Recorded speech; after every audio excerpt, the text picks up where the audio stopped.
like that? Hola, how are you, my friend? Doing well, just trying to get into the holiday spirit. What about yourself? Same. I don't know about out in Texas, but it seems like everybody's lights were up about, I don't know, 2, 3 weeks earlier than normal. I think a lot of people are sort of feeling that and really trying to get into the festive spirit a lot earlier than normal. Yep. I mean, you got to try to give a little bit of your life a little bit of normalcy, or at least pretend to, right? So, yeah. 100%. I'm all for that. So, anyway, speaking of holidays, what are some traditions that you and your family do? Maybe that you did as a child or you do now?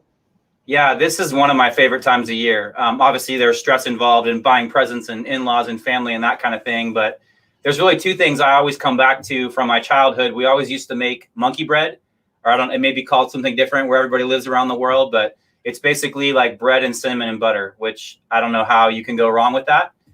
We used to make that on Christmas morning every year, which was fantastic. And then now as a parent, we do a ton of Christmas light looking. But in particular, we always have one night where we go and get coffee, hot chocolate, cider, that kind of thing, and drive around to a few of our favorite spots. And of course, with the boys being 5.5 and 1.5, it's the best thing ever just to watch their reactions. So I love those traditions, and you kind of see the holidays in a different light when you see it through the eyes of kids that way, Yeah, absolutely. What about you? Any special memories? Any things you and Mark do? Anything to kind of make the season special?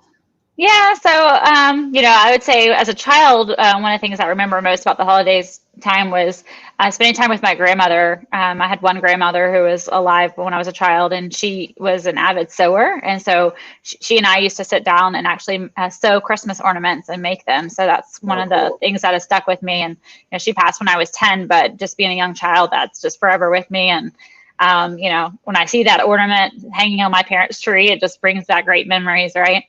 And then as an adult, I think probably the thing that we enjoyed the most is really our stockings, which we've kind of outgrown. As they're not really stockings anymore; they're actually giant sacks.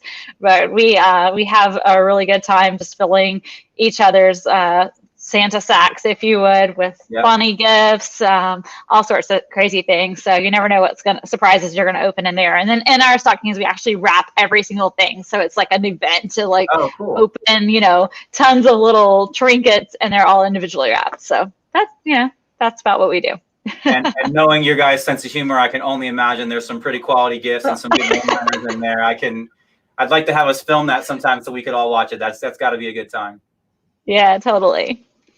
Love Well, it. I'm really excited to welcome our guest tonight and talk about, what they've been doing, some special holiday projects with their students. So are you ready to bring our guest on, Scott? Let's do it. I'm looking forward to chatting with them. All right, so let's bring them up here. So we're excited to welcome our two guests tonight on our show. We've got Kyle Calderwood, who's from Waretown, New Jersey. He currently is at Tuckerton Elementary School, but soon after the holiday break, he's going to be starting a new role at Tabernacle School District as their technology coordinator. What? Go ahead, Kyle. Congratulations on the new role. And then we have the amazing Stacy Ryan here. She's joining us from Wichita, Kansas. She is our technology and innovation lead teacher for Andover Public Schools. So welcome to the show, Stacy. So glad to have you here, and I love your little hat. Well, thank you. Thank you for inviting us. It's just excited to spend time with my friends this evening. Always. Wish we could do this in person, but for now, this is how we have to roll, right? Totally. The best we can get given the circumstances.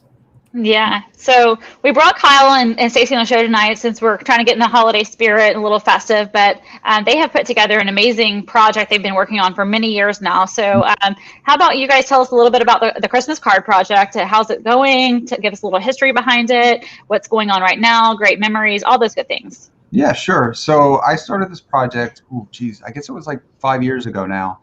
And I just had this idea. I wanted to do a Skype project with my teachers at my school, and I wanted to share the joy of the holiday. And I just thought it would be a cool idea to pair them up with a classroom somewhere in the world that was not in the United States, to really show, the kids at our school what the holidays were like elsewhere in the world, and maybe show them that maybe it's not so different, So it was a cool little project, and actually it grew a little bigger than I thought it was going to be. And I only have, I think, about 20 classroom teachers at our school, and we had well over 100 sign up the first year. So it was like, wow, okay, this is an interesting idea. So the following year, it opened up, and it now just became, instead of pairing my teachers up, it was anybody in the US. I was going to help pair them with someone else in the world. So it's just keep growing and growing, and it's been an awesome thing.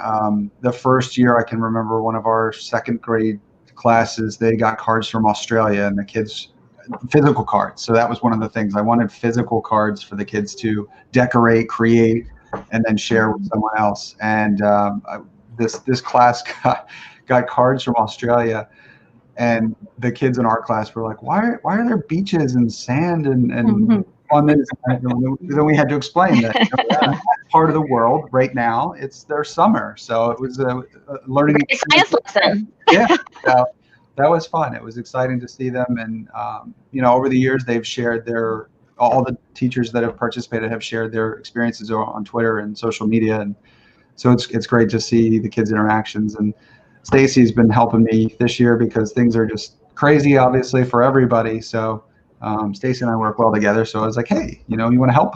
She was like, of course, sure. So it's been an awesome project. Welcome to our community and MIE experts and showcase school folks, where you just ask for help and yeah, exactly. He just says yes, right? I love that. So Stacy, what was it about this opportunity in particular, and working with Kyle in this project, like what interest did it spark in you, or what sort of lit your light bulb, if you will, in terms of wanting to be a part of this and wanting to help out? So I participated when I was a middle school math teacher. I think it was my 7th grade, participated in this project, probably one of the first few years. And I've been an ambassador for the project since it started. I love that Kyle used the word fun, and I love when learning can be fun. And so I agree. I love, that it's a added component of fun, but it's also deep learning. And being able to show that to our educators and our families and our students, that we can combine both of them. I love the idea of that. And so it's a great project to help teachers that are just getting their foot in the door and just starting with global collaboration. But it's also a great project for teachers that have a lot of experience with it. So it's a good one for everyone. And he gave some examples about the different ways that the students connect, and they get that physical card, and then it's really attached to a memory for them.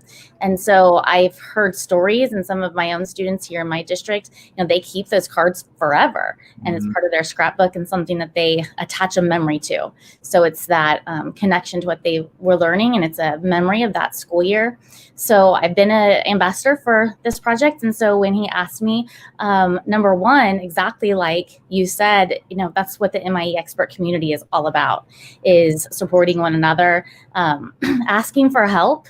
And, I don't think I've ever asked for help in this community and not received more than I ever asked for. So, and then the fact that Kyle is a great friend. So I'll always say yes when I ask for help, and vice, and I know he would do the same. So, I have some teachers in my district who've been doing the project for years. And then it's also fun to see teachers in my district that are doing it for the first time and as their first global collaboration experience. So you guys mentioned a physical card and then trading of the physical card, but obviously in the world we're in right now, and many students either being fully, remote, or some are in a hybrid situation, did anything change this year for that, or how were y'all able to still handle a physical card, or did you use some other sort of medium this year? Yeah, well, it's actually a mixture, but mostly I think we've transitioned towards the digital side of things this year. Actually, I just tweeted out a link to a blog that I did a few years ago, just to show some of the classes and what they received and what they created. So it's really nice to see that. But this year, we've evolved from, at first we started, we wanted them to share the cards. We wanted them to share that experience with each other so they would connect over Skype. So that was the first 3 or 4 years. And then we evolved to, if anybody wanted to connect over Teams. And this year, I think more people are using Flipgrid and sharing messages rather than the cards themselves, because I think it's more powerful to get a direct message too from one of the other kids in the classroom. So they've started to transition to Flipgrid, and actually we've had those teachers who have participated. Actually, we did a welcome grid for everybody that was participating. So they were able to say hi to the other classrooms who were participating. So that was kind of cool too, to see everybody from all over the world just say hello. Awesome. Yeah. Love that. So I love how you guys were able to seamlessly continue the project, even though you're not in a, maybe a physical space any longer. And like you said, it's the message that's so important, and having the students like be able to hear each other's voices, see each other's faces, get that personal connection with each other. I know I've seen so many things happen because of students being able to expand the walls of their classroom and make new connections, learn about new cultures, etc. It just builds skills of empathy that aren't taught in other ways. So I'm just kind of curious, like, obviously you guys have been running with this for several years now, but if an educator wanted to be able to do this themselves, or where would they go? How do they get started? Can they start their own project? Like, what are your recommendations for someone who might want to do something similar? Yeah, Stacy, you want to take this? Sure. So one great way to do that, and Kyle mentioned that this project has been utilizing Flipgrid a lot this year to just provide the flexibility of connection. And so one great way to do that would be to create a Flipgrid topic and then add that to the Discovery Library in Flipgrid. And so that's a great way to build connections and to connect with other educators that are like-minded and want to participate in global projects. And then, of course, the MIE expert community and sharing those ideas and teaming up with one another too.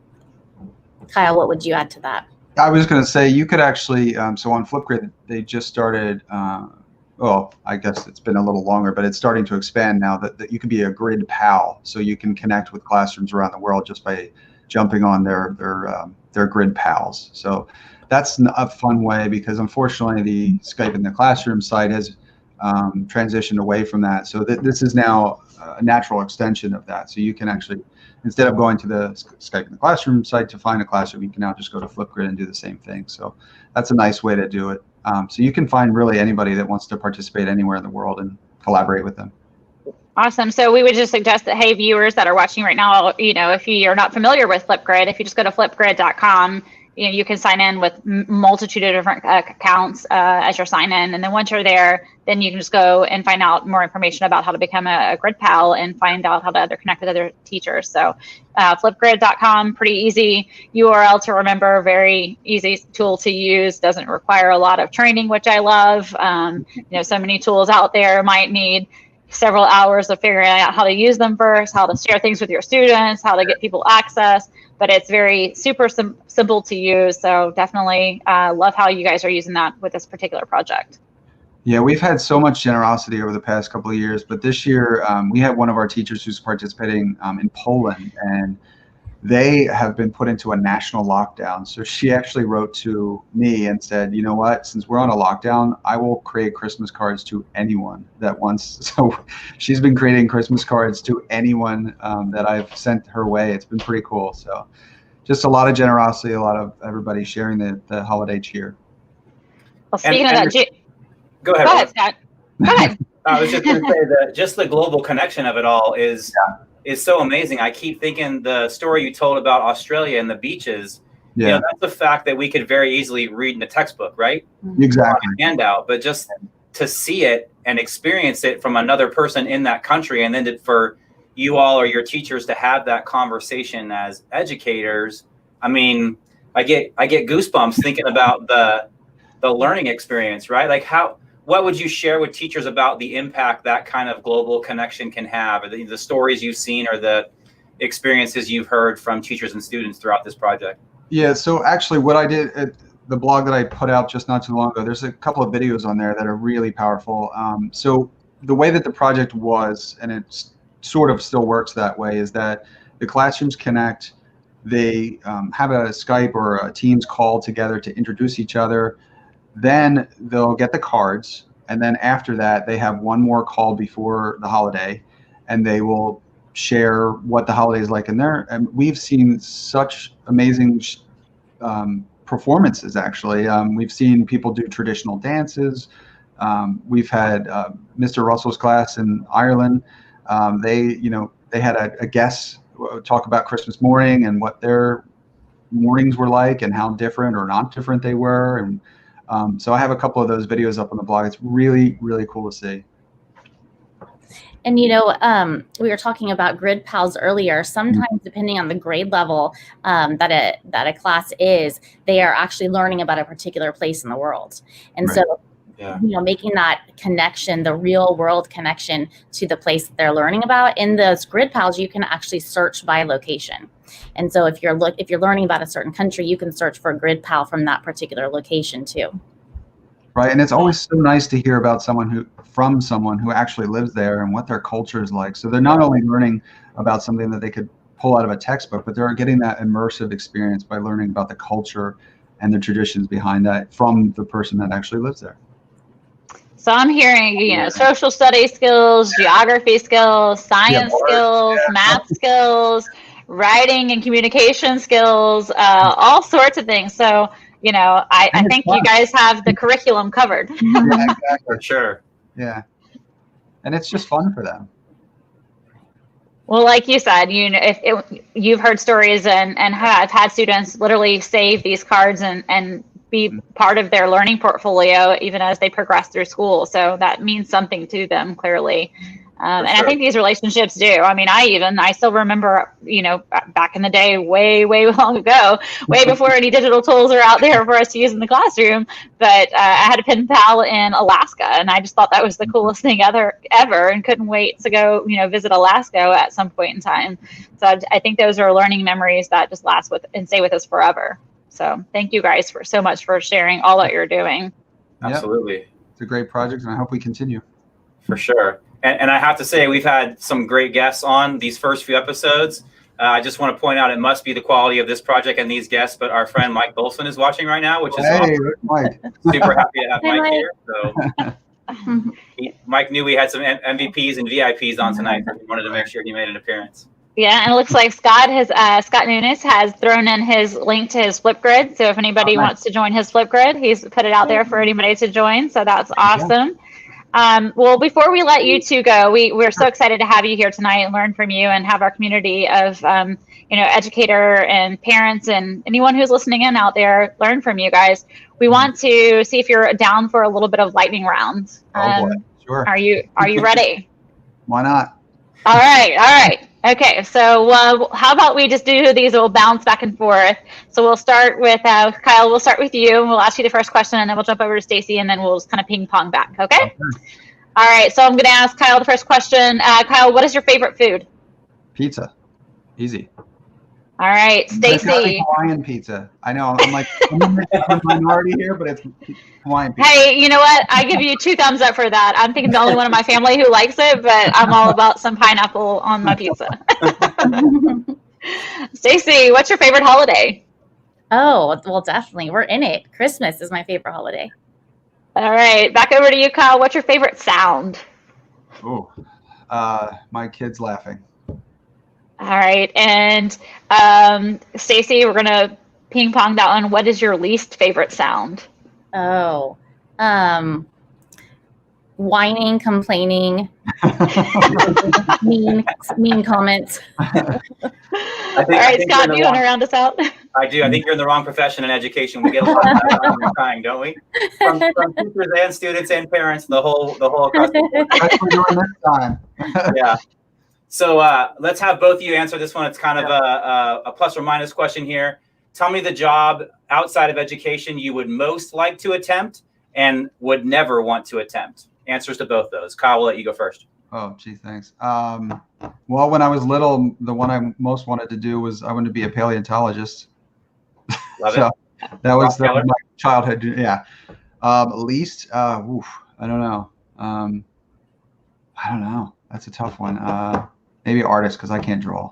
That's fair. Stacy, what about you? I love editing, so I would be an editor, book editor. Least, the first thing that popped into my mind was a stunt double. Not into injuring yourself for somebody else, right? Yeah. All right, last question. We'll get you out of here on this. We'll start with Stacy on this one. At your retirement party, many, many years from now, what do you hope they say about you in terms of your career in education and what you brought to your kids and your teachers? That I loved people. Love it. Kyle? That I made an impact. I don't think we do this job just, we want to make an impact. We want to help these kids. And, I've heard from former students, that's the biggest compliment you'll ever hear, is how much a class or a lesson changed their life. Yeah, absolutely.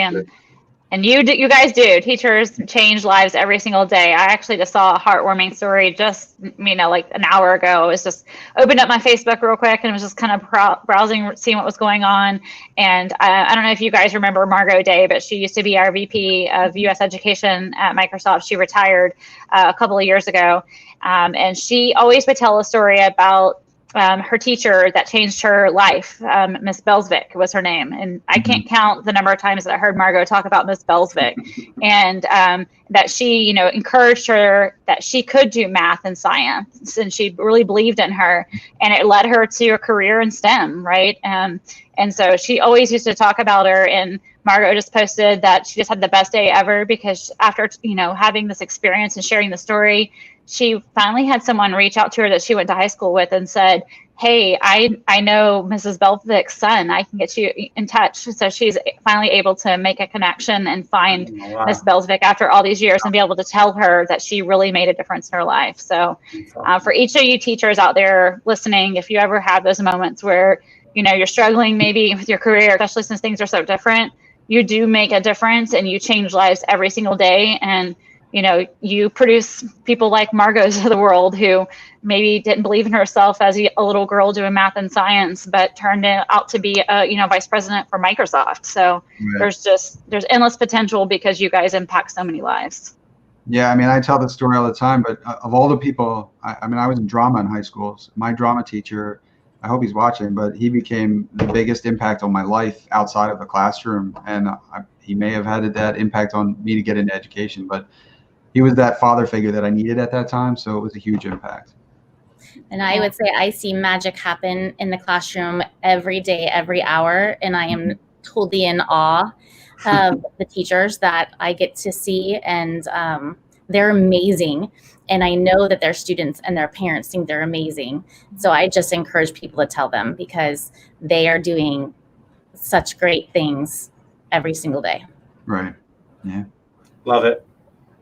Well, thank you guys so much for joining us on our show. I hope you have a restful break with your families and your friends, and you take some time to recover over the break. Don't spend all your time working and planning. But I know you too, and you're definitely planners and people who are always forward thinking. But definitely take some time to yourselves because you earned it.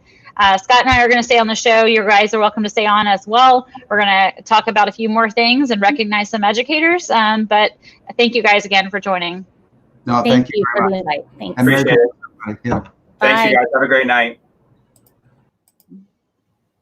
Love those guys. Oh, they're just, again, like we say it every week, right? It's kind of, our viewers are going like, it's getting old. We know you have great people on, but it's really too, just the quality of educator, the quality of human being, and just the kinds of projects and connections they come up with to create for their students and teachers. It's inspiring. We're lucky to see it every day, And it's why we do the show, right? Is to recognize these teachers that are not getting celebrated maybe in other places or in society. So the least we can do is celebrate amazingness and then highlight great work that's going on so other people can leverage their ideas. Absolutely. No, really cool. I'm really glad they came on tonight. That was amazing. All right. So new year, new start. Tell me all about it, Scott. Oh my gosh. I got to thinking of, first of all, it was kind of a natural transition, right, to be talking about like the holidays and holiday projects and all that kind of stuff. And certainly all of our brains are, already trying to turn the page quickly to 2021 and hoping that, things are going to get better. And so I just thought we could kind of take a couple minutes to reflect on some of the posts I saw this week about what folks are looking forward to. And you and I could just, quickly share a thought about what we hope from each of these things. But the first one, I know you and I are totally on board with this. Alberto and Jennifer both commented on just looking forward to having face-to-face events back. I wish every teacher could experience an ISTE or an FETC or a TCEA just, once to be able to see the the energy and the passion of the growth mindset that we get to, we're fortunate to go to 4 or 5 events or more every year. And I know we're all really looking forward to those face-to-face events and those conferences coming back, right? Yeah, oh, absolutely. Just to give everybody hugs again would be great. Oh my God, yeah. The conference is great, but the social time and the connection with human beings is good too, for sure. Secondly, it's been really interesting to watch over the past couple of months. Obviously, all the conferencing tools are at the forefront, right? The Teams of the world and how vital those things are. But I'm really excited to see teachers get beyond that now. And our good friend Jenny and Salee, hashtag Jenna Lee, as we all know them, right? Talked about wanting to really work with their teachers to use OneNote and pick your tool. We mentioned Flipgrid with Stacy and Kyle tonight, but I'm really looking forward to seeing teachers move beyond just hosting an online or a hybrid classroom, right? And really leveraging these tools and gaining in their confidence. So certainly hoping everybody will begin to think outside the box as we move forward there. Yeah, and I think that has that's what has lasting implications. Really, it's leveraging the tools for deep learning opportunities and in an environment where students are engaged and they enjoy learning in a digital way versus just for this time we were in virtual or remote learning, we used a video conferencing platform to connect with each other through a call. That's not deep learning. I mean, it's great that we have the tool and it's amazing that technology can do that for us today, but how do we, get the other parts of digital learning to become more sticky? Because it's honestly how our kids like to learn. And there are so many different opportunities for accessibility and other things too that we can go into. So how do we take, I like what they say, like, how do we take what we're doing right now and just go deeper, make things more sticky? Yep, 100%. Couldn't agree with more. Our next one is from actually a former MIE expert, but a great educator and is still a friend to all of us, Doug Bergman, talking about looking at assessment and really thinking about, what assessment looks like and what's appropriate.